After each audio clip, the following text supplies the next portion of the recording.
What is going on, everybody? Welcome to the Portuguese Flying Stew. Good to be back today. Looks like Facebook was having some issues today. Sounds like the either their servers crashed or something happened. It's weird. So we are in Johannesburg, South Africa. We're going to be heading over to Cape Town today. Got a really cool stream set up for you guys today. We're going to be taking a look at sectional charts. Oh my god, I almost said that incorrectly. So we're just finishing up some last minute things here. And we'll be on our way shortly.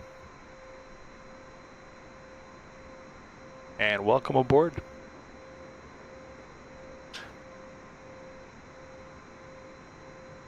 So let's see what we got. Let me see something real quick.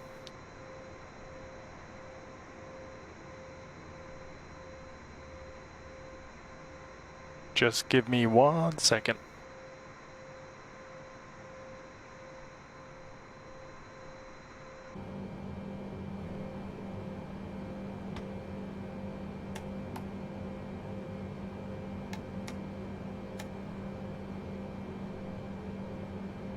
We're going to see if we have any controllers on with us tonight. Don't necessarily think that there will be any controllers with us, but we're going to double check that.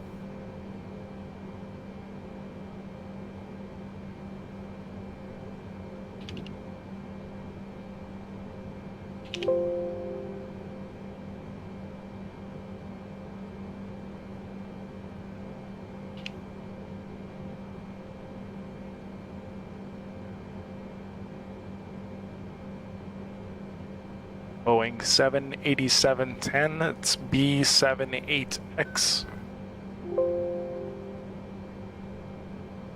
Just gonna type that in.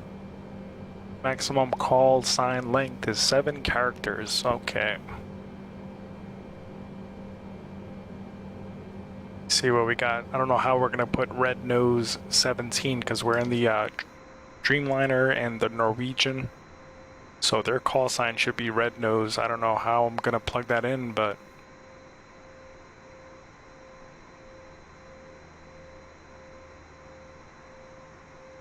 let's see. All right, we're connected to the server.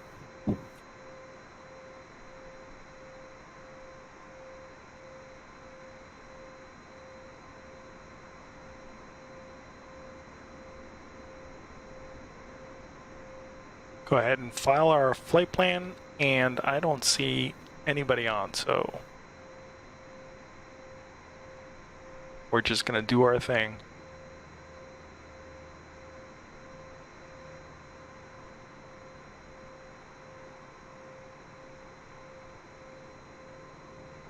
Let's go ahead and get our passengers on board.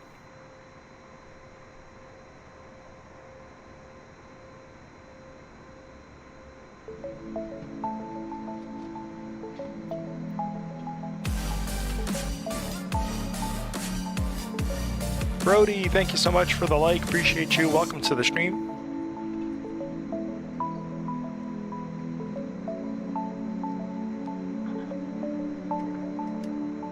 Got a bunch of followers within the last couple hours, which is really great to see.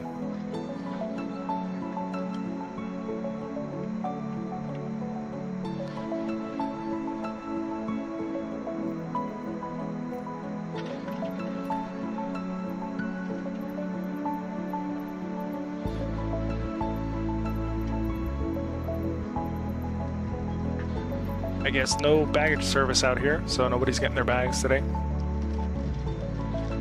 Go ahead and close up these doors. Pull the jet bridge away.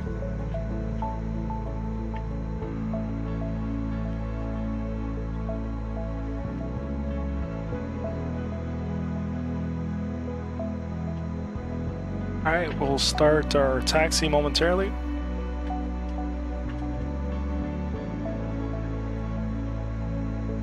Parking brake coming off.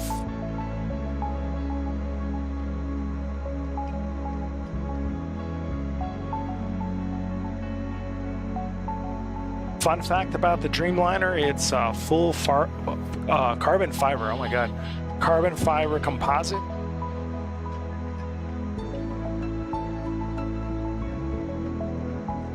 And on the outside, underneath the paint, there's a full carbon or full copper mesh to stop lightning from destroying the aircraft. Actually really cool.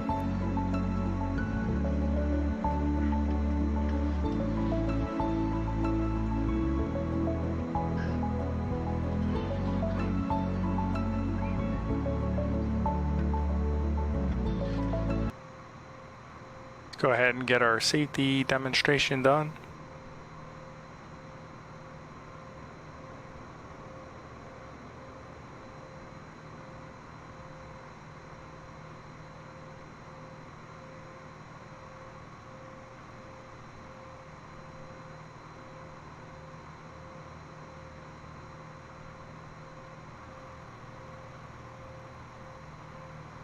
Let's go ahead and fire up engine number 1.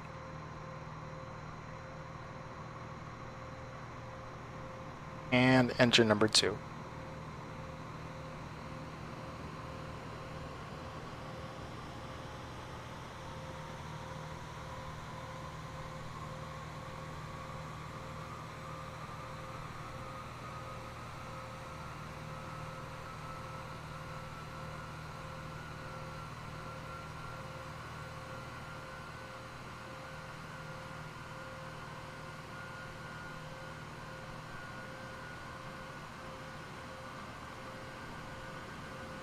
And once again, we're in Johannesburg, South Africa.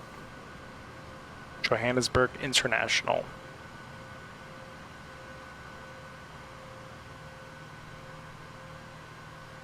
Go ahead and stop there.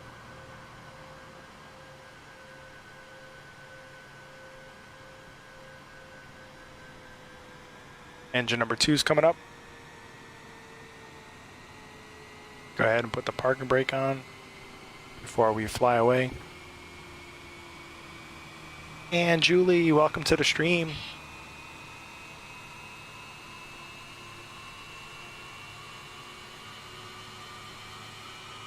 It's the Norwegian 787, Julie. They call it red nose. I wonder why. So yeah, so today we're gonna have a sectional chart from the New York area. We're going to go over the sectional chart, learn a couple things on what pilots have to do or what they go through.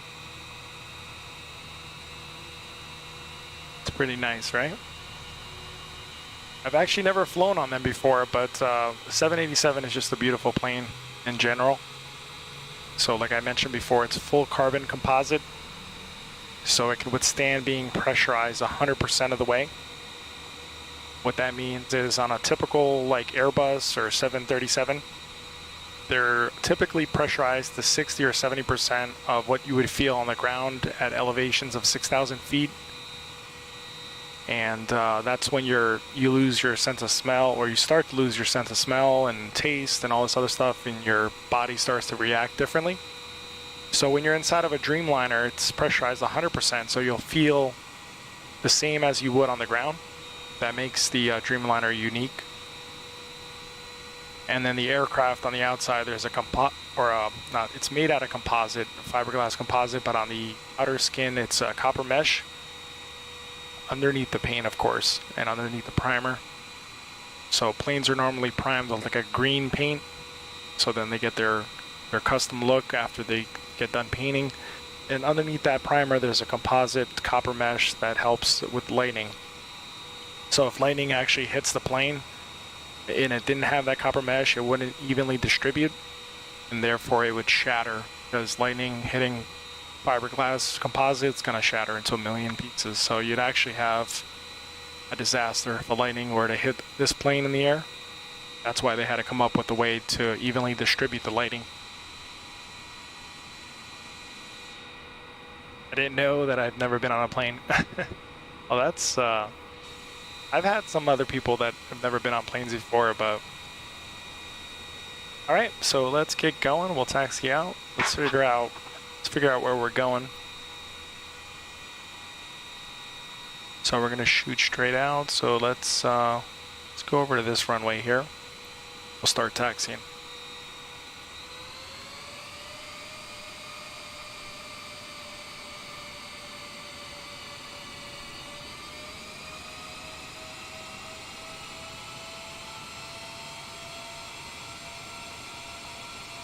Nice plane, yeah, Hung. Thank you. 787. This is actually one of the bigger versions of the 787.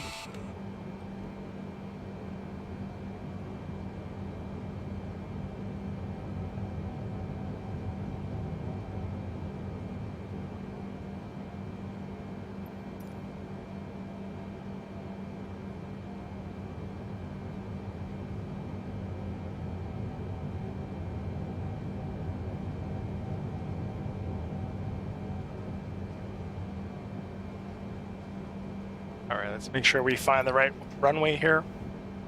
But we'll just taxi out.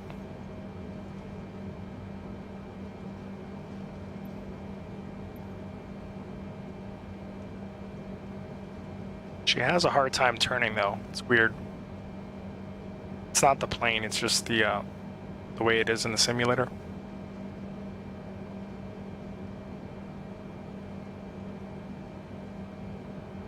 Yeah, it's super high tech on the inside. Everything is like a digital panel. So for example, on here, you have screens for the radios. Instead of like the buttons and then you just see the frequency, you actually have a screen here on both sides, or actually 3 screens, one for the transponder and other information. And then you have all this stuff here, which is pretty cool. It's a really nice plane. I mean, I don't have any issues with it. I know they had some defects. I don't know what this guy's doing and why he's in the middle of the taxiway. They had some issues with like lithium batteries and stuff like that. And also Boeing unfortunately had some craftsmanship issues as far as they were leaving tools and stuff inside compartments inside the aircraft, like in the mechanical areas of the aircraft on the bottom. And they didn't do a really good job when they were drilling holes and stuff, and metal shavings and stuff would come out from the metal, the metal that they actually did have on the inside.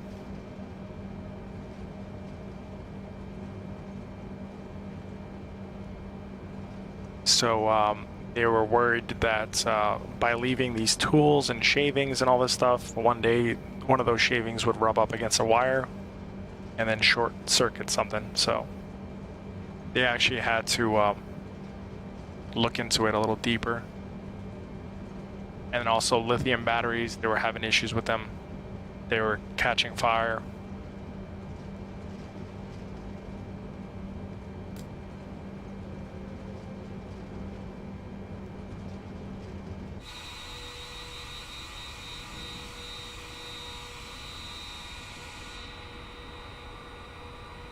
Trying to stay on the center line here.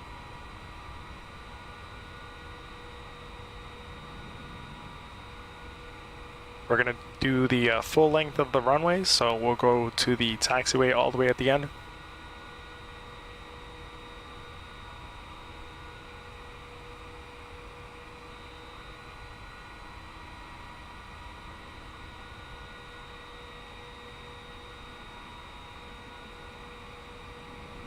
And guys, don't forget to smash that like button if you can. It's free of charge. Don't let that like go to waste. This will help give me visibility on Facebook Gaming. So we're ready to go. Red nose 17 is clear for takeoff. And again, with the issues with the turning, I don't think the wheels stay on the ground that well.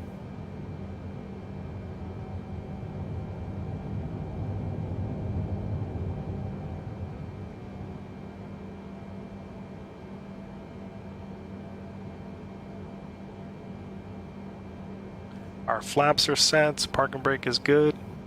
Obviously we're rolling.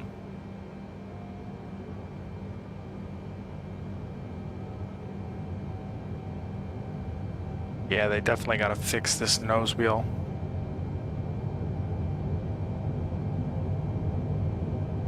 Look at that beautiful runway.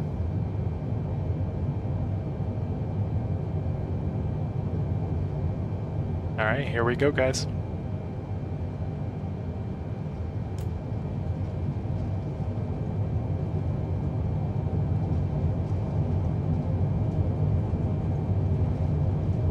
And airspeed is alive.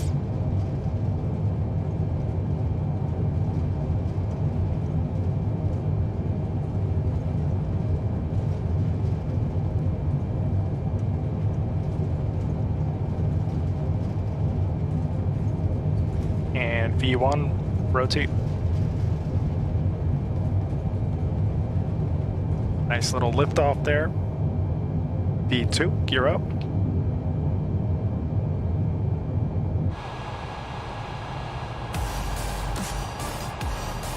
Bob, thank you so much for the like, man. Welcome to the stream.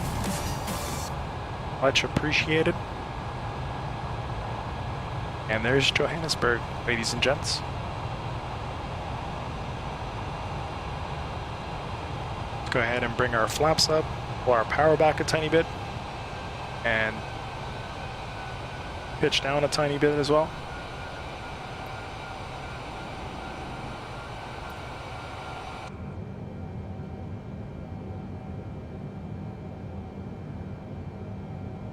See if we can get this autopilot to work.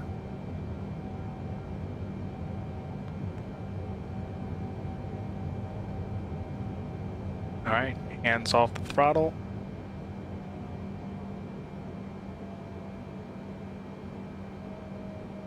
And hand off the yoke.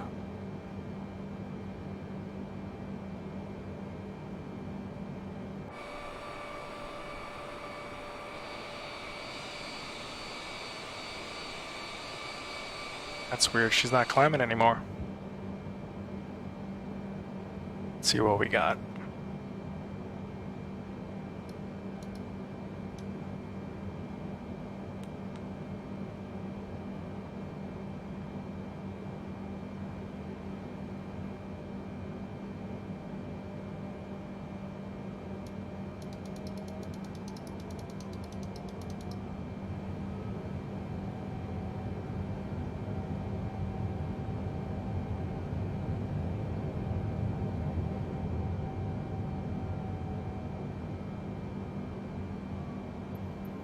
See if our flight plan is good. Yep. Now we just gotta activate it. Normally I don't fly the Dreamliner that often, so let me see. LNAV, VNAV should be VNAV.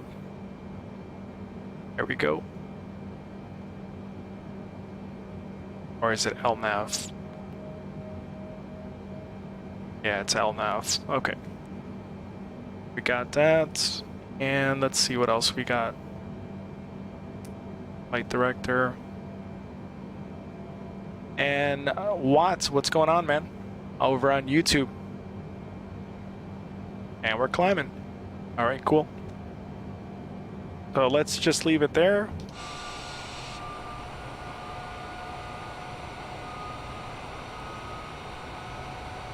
Beautiful Johannesburg.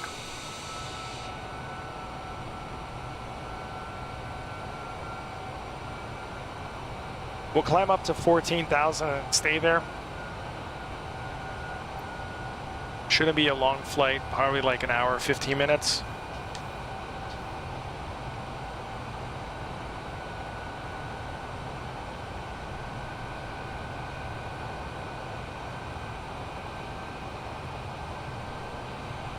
Kind of want to get rid of some of these clouds though.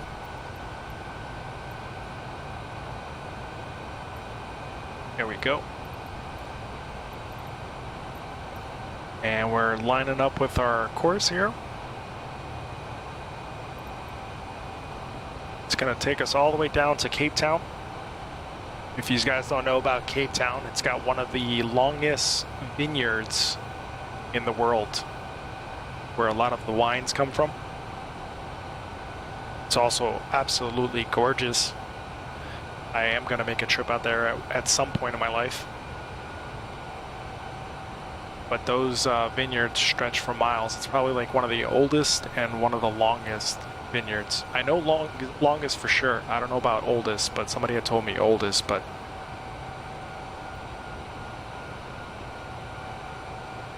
So guys, if you're just tuning in, drop a comment in the chat. Let me know who you are and where you're from, or just where you're from, because I can see who you are. And be sure to smash that like button. Takes you a quick 1 second to do it. It would be truly appreciated. So they have some famous people here on the tail. Each tail has its own person. So there's various people. This guy's name is Felix Rodriguez de la Fuente, Spanish naturalist. Yep, that's what it says. So slowly climbing up to 14,000. Jerry, thank you so much for the like. Welcome to the stream. So how about we learn some stuff, huh? So I got something special for y'all. If you guys like aviation, obviously you're here watching the stream. So one of the things that we learn is a sectional chart. Now in the United States is where I'm from. We have about 27 different sectional charts. The country is divided into squares, or more like rectangles. And that includes like the main sectional. So a sectional chart just has different information, different federal airways. It has airport listings, has a whole bunch of stuff. So let me pull this up real quick.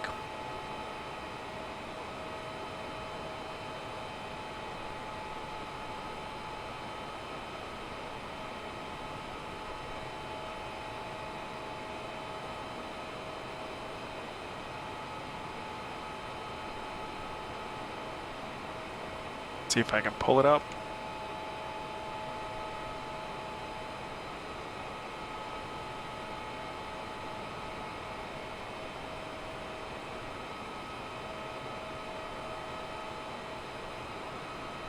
So first we'll start with the airspaces.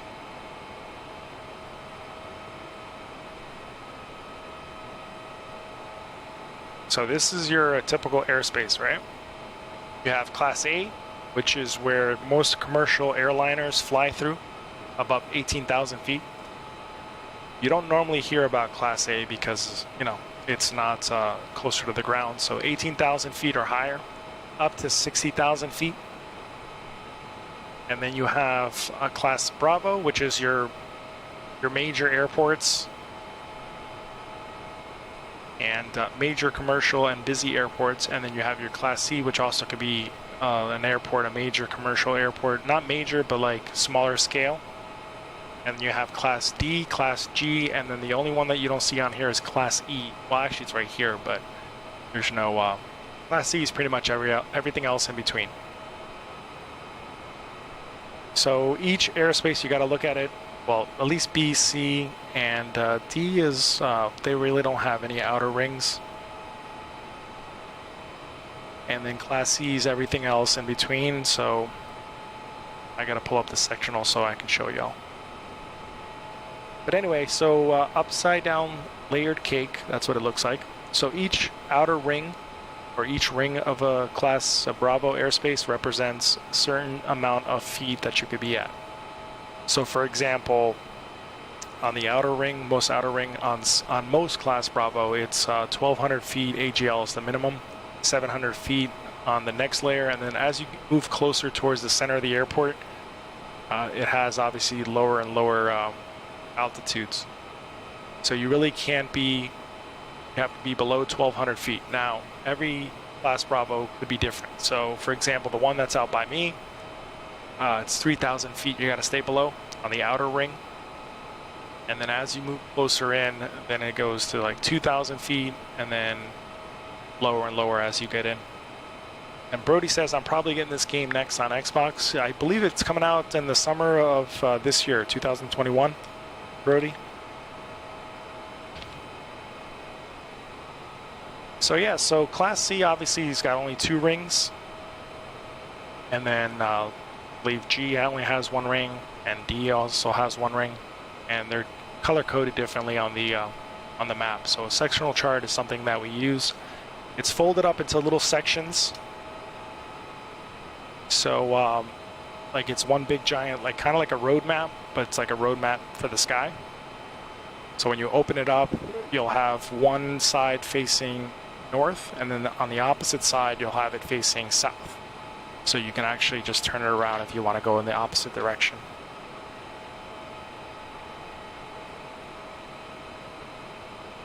So let me see if I can pull it up.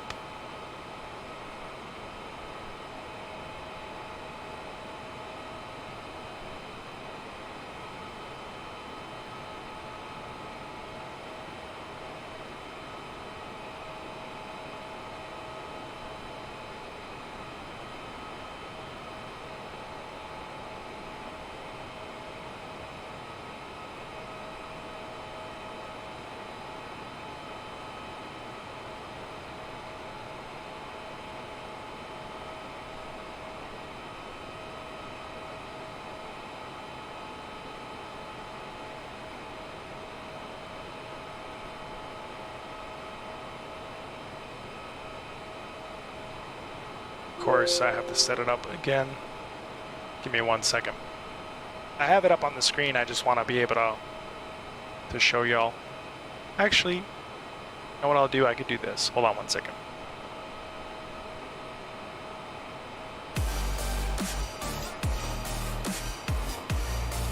Oh yeah, Facebook is definitely acting weird, let me tell you. I just got like 1,000 comments load up. Oh boy. Yeah, they crashed today, I think. Well, I call it a crash, but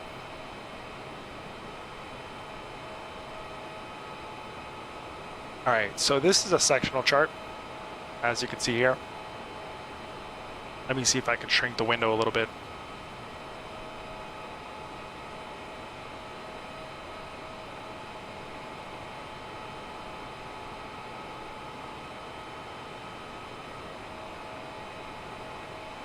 Let me put that in the corner. There we go. Let me zoom in. So this is the tri-state area, New York. It's gonna load up. So as you can see, the blue outer ring, this is Bravo airspace. So this has Newark, JFK, and LaGuardia in the New York area. Newark obviously is in Jersey, Newark Airport, Liberty. So you'll see the outer ring here. It's marked. Let me zoom in a little bit more now that you see the ring. Conveniently, they made all three airports in the same space, so they put one giant ring around it. So on the outer ring, it's 3,000. You got to stay below 3,000 or above 7,000. That's what this indicator says here. So that's how you read this. It's 3070. You can see right here.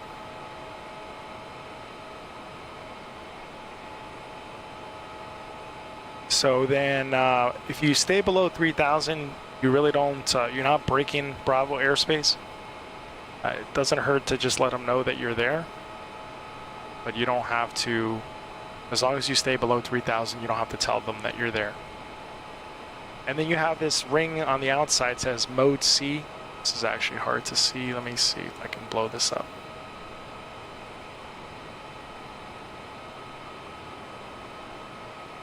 Let's do this real.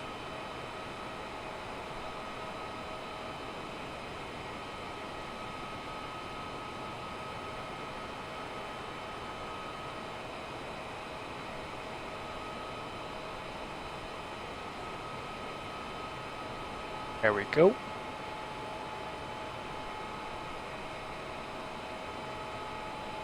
Perfect. Now it's much bigger. So you'll see here on the outside, it'll say Mode C 30 nautical miles. So that means that in 30 miles or 30 nautical miles, you're going to be breaking into Class Bravo airspace. So you have to have a Mode C transponder to be able to, for radars to pick you up. And you got to be able to have that equipment before you enter Bravo airspace. So they kind of give you a warning on it, and they let you know. So these red dots that are here, these are indications of airports, the blue ones as well. Now, there's obviously a different color code for them. So it all depends on what the airport has. So for example, if you look at Newark here, it's just got runways, it's got no circle. So this, the way it's depicted here, would represent hard surface runways greater than 8,000 feet. So that's what that is. When it's a circle like this, it could either be other hard surface or hard surface with runways between like 1,500 to like 8,000 feet. And this is an airport as well. So this is a private airport. R stands for private.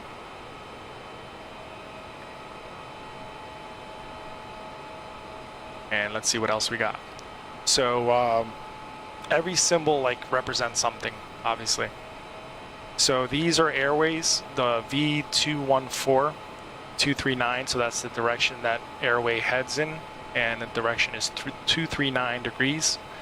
And then this is V213, and then that obviously has its own direction. So normally when commercial planes fly, they fly with these airways, so everybody stays on the same route, or close to the same route. So they're called Federal Airways. So if in case anybody's ever seen one of these charts, there's a lot of information on this thing, and it does overwhelm a pilot if when you're flying and you got so many things going on. So it's a real good reference point. So kind of want to do your homework before you go out there, so you kind of have an idea where you're traveling. For example, if I was going from Linden Airport, which is right here, it's in front of Newark, and I was flying over to Solberg, Unterden, right here, then I would just take a look to see what was in that area, you know, what kind of obstructions I have. This means power lines, this little tower right here. And then this is an obstruction as well. Each symbol represents something. So Epi, thank you so much for the like. Appreciate you. Welcome to the stream. And Maria, thank you so much for the like as well. So, okay, so this one here has two obstructions, and it would represent anything above 200 feet or below 10,000 feet above the ground. So this one here is 403, so it's 403, and this is 623, so it's probably buildings, because this is the New Brunswick area. I'm familiar with that area. And this is a river. These indications right here are rivers. And then these guys, the lines with the little slashes through them, those also represent like highways or streets or stuff like that.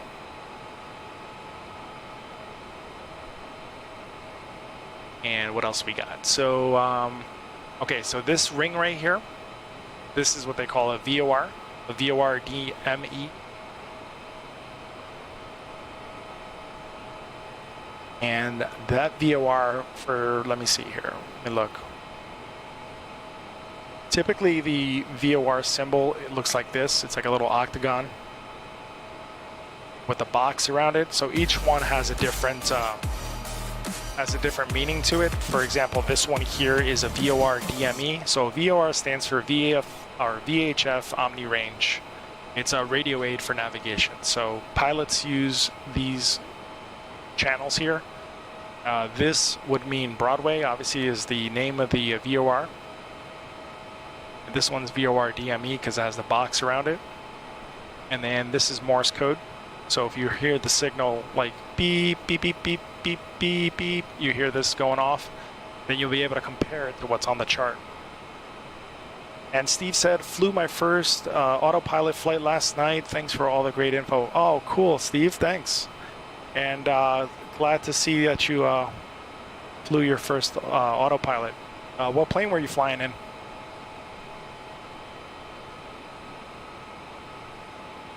All right, so yeah, so this channel right here, if I were to tune into 114.2 on my nav, on my radio nav, this frequency would guide the plane to that VOR. So if I was starting out in Linden and I type in this frequency into the nav radio, it would be tuned in so the computer knows, or instruments would know, to aim for this point, the center of this point.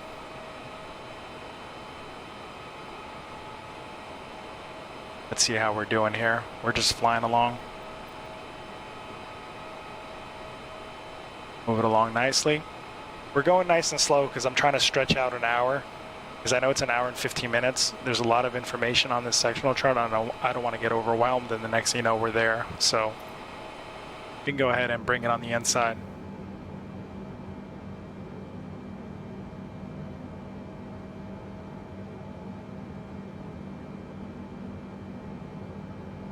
All right.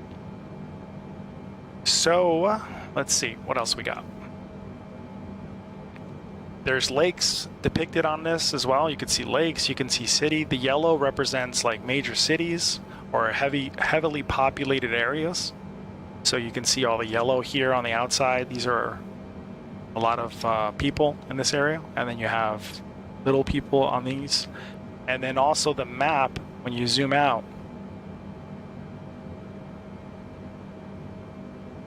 Brody says, I'm going to get this game. Yeah, it's an awesome game, man. We have a lot of fun with it. Steve said the citation. Oh, awesome. I know that that plane could be a little tricky sometimes. So as you can see here, all the yellow in New York City, around Newark as well. And typically also another thing about Class Bravo airspace and airports, it gets the letter for the normally where it's around heavily populated areas, so you see all this yellow.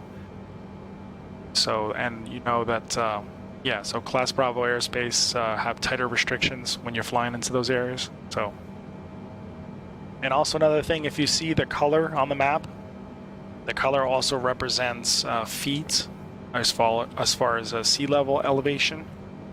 So each color has a representation of how many feet above sea level it would be. So the lighter color, actually this tan color would be about 3,000 feet, in between 3,000 and 2,000. But then when you go out, for example, zoom out for a little bit. So you see now they have browner colors here. See if we can find something. See this color here? So this is like 5,000 feet. Like it actually marks it on the sectional chart. So this is 30, so this is 3,000 feet. So your highest obstacle would be 3,000. Here would be 2,800, 2,200. So you'd have to maintain that altitude to clear all obstacles. So when you go up north, in North Jersey, you see 4,006. See how it's turning different colors here? So it goes from light green to like a dark tan. So you can see here there's some Catskill Mountains here. So the highest area up there is about 4,600 feet. You have to be at 5,000, actually higher than that. So you want to maintain a safe distance above the terrain. So I would probably be flying 1,000 feet over, so 4,000 or 5,600.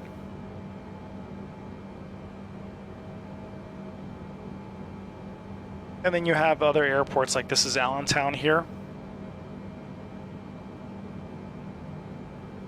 And so you have Class G, you have Class C. This looks like a Class C airport right here.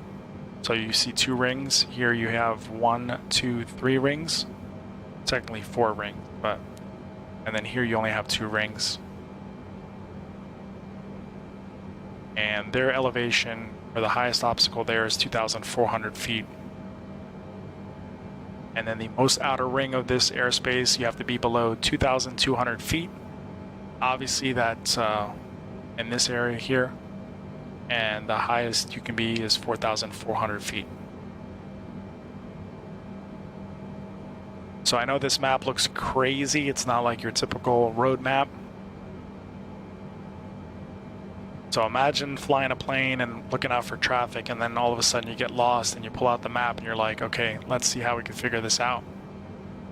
So speaking of getting lost, let's go ahead and zoom in here on our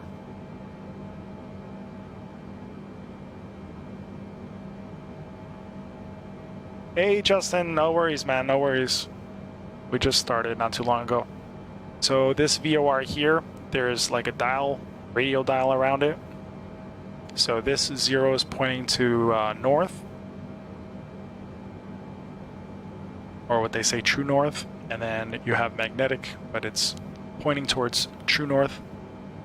And then you have 330, 240, so you have some numbers around this dial. So for example, if I was flying over Dover and I whip out this map and I know that I'm on Dover, and all of a sudden my GPS and my computer, everything just shuts off inside the plane, and I go old school and I pull out this chart, and I know for a fact I'm traveling at 100 knots per hour. I'm over Dover, and I'm looking for these landmarks. So I quickly pull out my chart. I look at my compass on my, because now my instruments are down, so I do have a regular compass that's just works magnetic fields. So you still have some form of navigation. You look at that compass and you say, okay, I'm heading in 240 direction. And I'm over Dover because I see the yellow spot. And now I need to go to the closest airport from Dover, and I'm traveling at 240. The closest airport's going to be Hackettstown, because I now have to make an emergency landing. So then I'm going to count these radial dials here and figure out that I'm heading in between 300 and 240. So I'll take like a pen or something, put where I am, where my location is, aim it towards the Hackettstown in the direction, and I'll find out my new heading just by looking at this chart, seeing, okay, I'm coming from, let's just say 040. This is 060. Sorry, not 040, 090. Let me see. Yeah, about 090. And then I'm going to find out what my new heading is going to be, and I'm going to aim myself for that. Tomorrow I'm going to see if we can talk to anyone at my local airport in the avionics shop to see if they have any tips on career change for the next year. Oh, that's awesome, dude. That is awesome. You make sure you do your research first. Biggest regret that I'm hearing from people is that they don't do their research, and the next thing you know, they start with a school, and the school doesn't have a good reputation, and then they're just wasting money, so left and right. So, but unless, are you talking about being a pilot or becoming working in aviation shops, like avionics shop?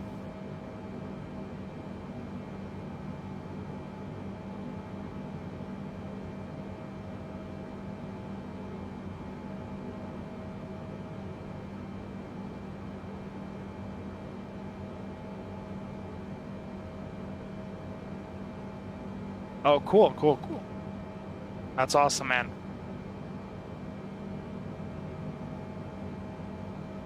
So yeah, so some other things on the map.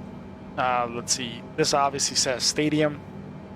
Let's see here, let me zoom in even more. You're probably having a hard time seeing this on the map at home.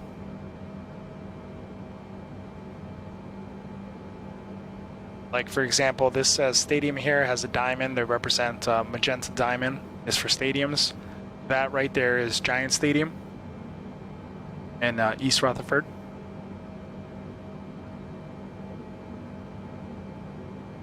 IT burnout. Yeah, I mean, I couldn't imagine, you know, sitting at a computer for hours and hours at a time, other than streaming, of course.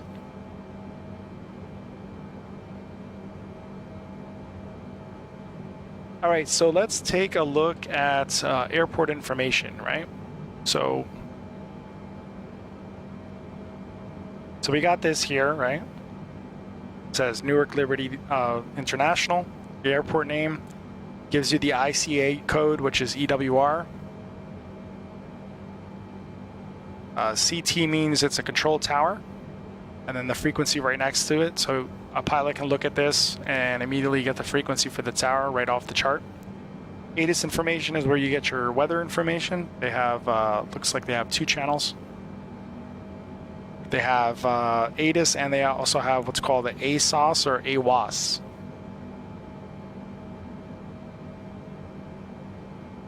And then let's see what else they got. This is the Unicom frequency, 122.95.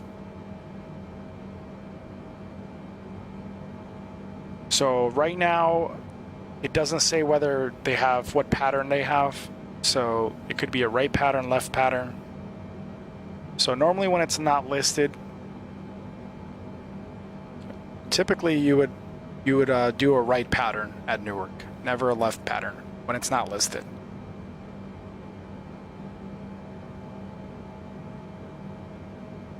The L stands for lighting, so they have lighting at this airport.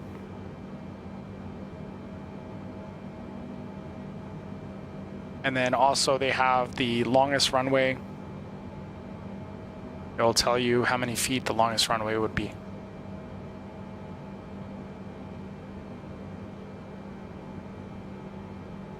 So if you notice here also in the Class Bravo airspace, it extends out this box here.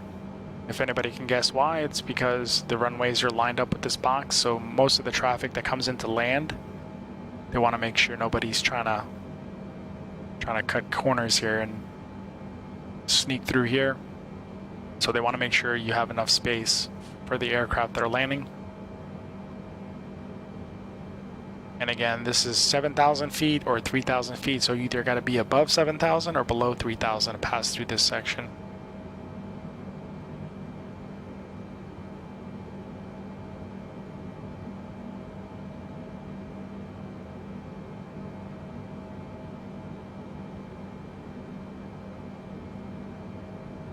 So now we get down to something more interesting here, the military. This is military airspace. So this is these little magenta slashes all the way around. This is military operations in use. Obviously the parachute represents people that are jumping out of planes.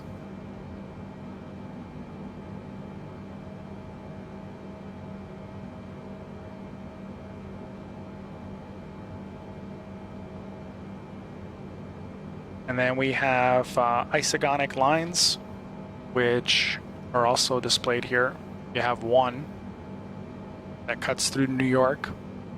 It's at 13 degrees west. So if you think of the world, it's round. You have a bunch of lines that connect to the North Pole. And I'll show you.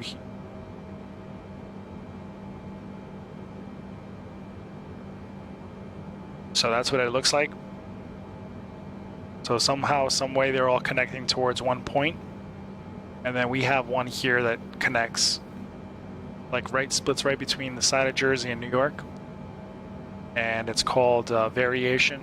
So you have to figure out, so the black lines here connected to geographical points with identical magnetic variation. So when you're on the East Coast, you're either going to add or subtract. So if you're on the West Coast, you see that it reaches 0. Center here, and then once you pass the 0, you're going to either subtract or you're going to add. So in our case, we're going to add. So when you're trying to figure out your course or your heading, you have to compensate for magnetic deviation. So, or sorry, magnetic variation.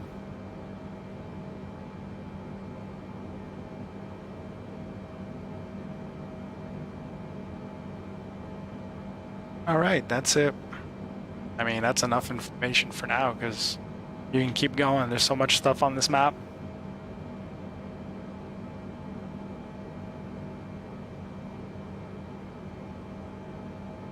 Let's go ahead and shut that off.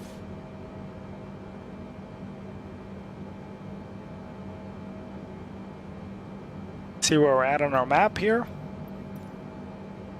Let's go ahead and speed up.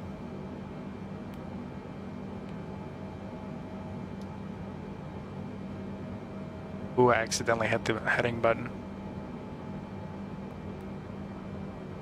Let's go back to our heading. I'm so used to the Airbus.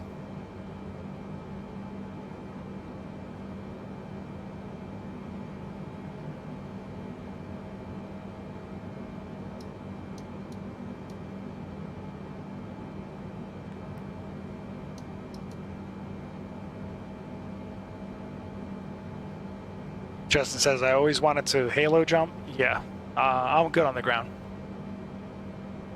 If I'm not in a plane and staying in a plane, I'm not going.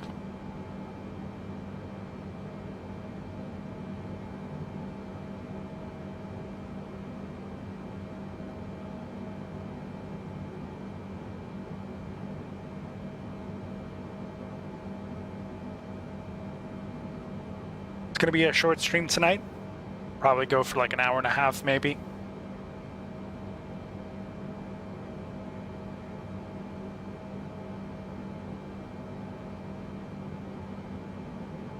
Would rather have a parachute at all times flying in an aircraft. Yeah, there's some planes that actually get a parachute, like acrobatic planes.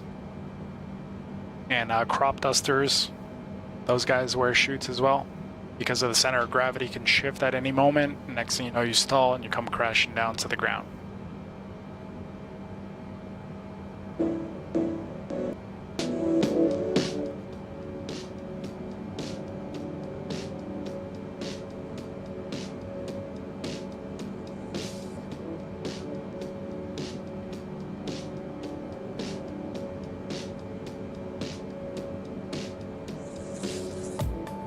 I'm heading out, let's see, not this week, probably next week. So I think Tuesday.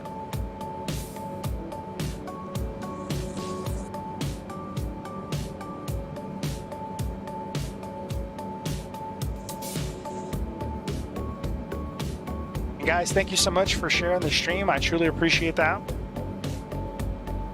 Doesn't show me who shared it, but thank you for that. Much appreciated. Guys, we're only up to 8 likes on the stream. You can smash that like button if you're tuning in. Don't be afraid to say hello.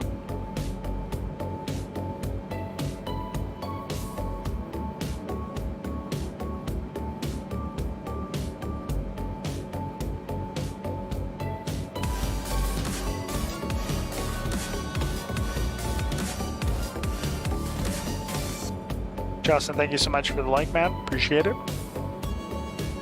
Oh, Justin, did you get my video or my link to my video? How I show you how to do the pattern work? Overall, not bad, man. It looked okay. Just the airspeed I would work on, and just keeping your altitude, making sure that you stay 1,000 feet in the pattern above the airport elevation. Once you reach it, you can pull back on the throttle so you don't go too fast, so you give yourself some time to find the runway and the end of the runway, which we call a beam the numbers. You want to give yourself a little bit of space, but as far as when you're running the downwind leg, you want to give yourself some space, some distance from the airport or from the runway, but you don't want to be too close, but you also don't want to be too far. So I mean, if you're too far, it's not a big deal, but when you're too close, you don't have time to make that final turn towards the runway. And then just the airspeed, man, you just, I mean, as long as you don't stall, but, you know, in real life, if you were doing it in a plane, you're making your way, you would come close to a stall, depending on your weight, how much fuel you had on board. And then remember, when you turn or when you bank a plane, your stall speed tends to go up. So you can stall the aircraft. Say, for example, if a Cessna 172 stalls at like 40 knots or below 40 knots, and you're a little bit heavier, even if you're not heavy, even if you're normal weight, and the manufacturer says the plane will stall at like 40 knots, when you bank or when you turn, that number increases when you start to turn. So in essence, you can actually stall at a higher speed. Instead of the 40 knots, you'll be stalling at like 45, 50, 55, depending on how great your bank is. Because now you're losing that lift component, or you're starting to mess with the wing and stuff as far as the way it's going into the wind, or if you're not going into the wind, whatever. So when you start to bank, start to lose the ability to create lift at a very what's the word I'm looking for, an effective manner.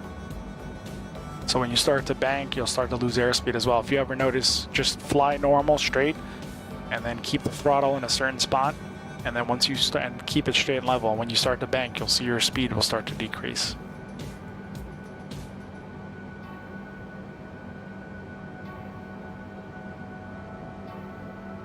Haven't had a chance to watch it. Been doing yard work. Homeownership takes a lot of time. Yes, it does. Funny how flight training in the sim tells you to turn final at 5,500 feet altitude. And what airport was that? And guess it's whatever the RNF says and the glide slope. Yeah, but I mean, if your airport is at a certain altitude above sea level, you have to remember, like, if you're 900 feet above, wait a minute, am I pitching down? Holy smokes. Nobody said anything. Oh man, here we go. I guess we're just gonna crash.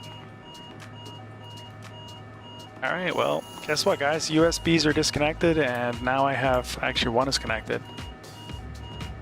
And I am crashing. I can't even give you a different view. Oh well, we crashed. Boom. Ooh. Don't know if they just go through the training in the game, but doesn't seem right compared to what you told me in YouTube. Training in the game, but doesn't seem right. USB bird strike again. I'm still rolling though. Look at this. Literally crashed. I'm back to having USB troubles. This is great.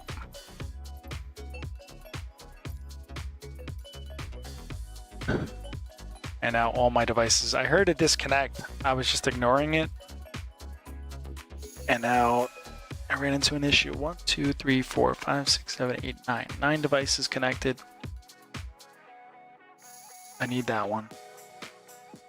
I don't need the webcam. Let me see what else.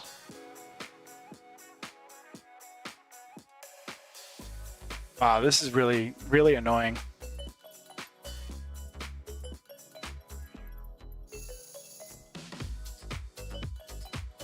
And I don't even have controls either.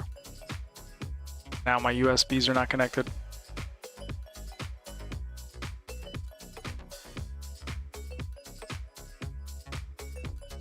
See, when a guy flies with just one controller and one throttle, he doesn't have all this other stuff hooked up.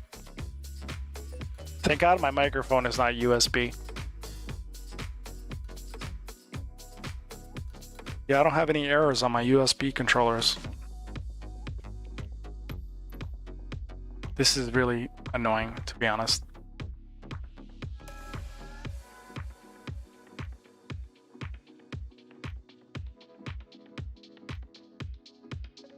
Let me just check the performance on the CPU.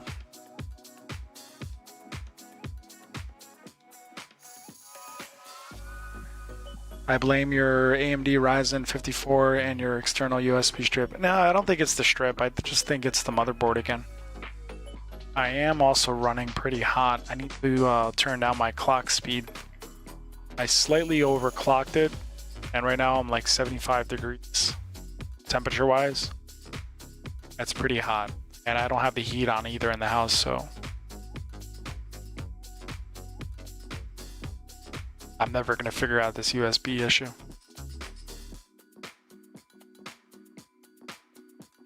Super annoying.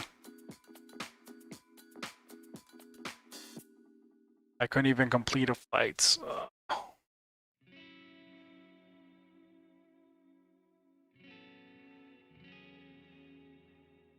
I'm about to call up MSI and rip them apart.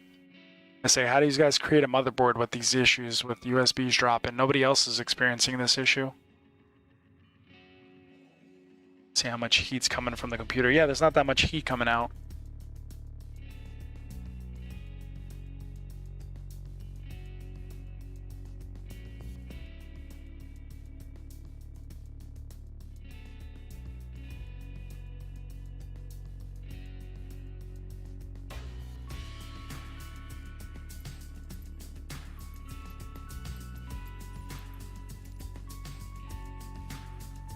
This is starting to annoy me. Alright, that one's connected.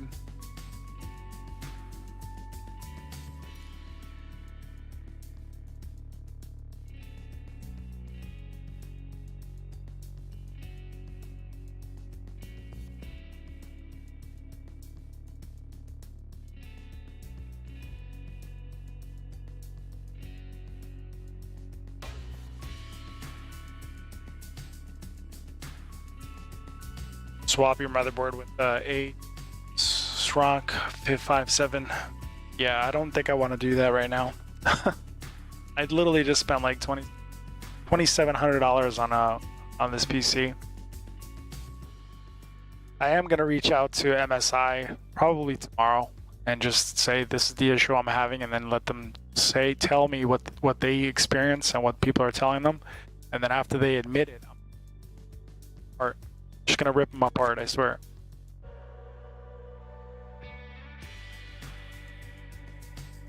All right, guys. I guess I'll just call it here. About 1 hour in streaming, so I apologize for that. I'm back to figuring out why my USBs keep dropping. So thanks for tuning in. It's much appreciated as always. I wanted to go for another hour, but I guess I'm just gonna call it out. Call off earlier.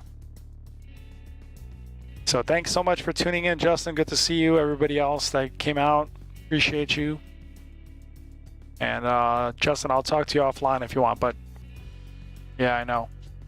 I tried unplugging my USBs and plugging back in, and now it's just not even working at all. So I'm gonna try to diagnose it and figure it out. So, all right, guys, thank you so much. I'll catch you guys later, and thanks for tuning in. Actually, you know what? Let's see if anybody's on. I always tend to forget that. Bob's basement. He's playing Call of Duty. See if there's any other Flight Sim guys.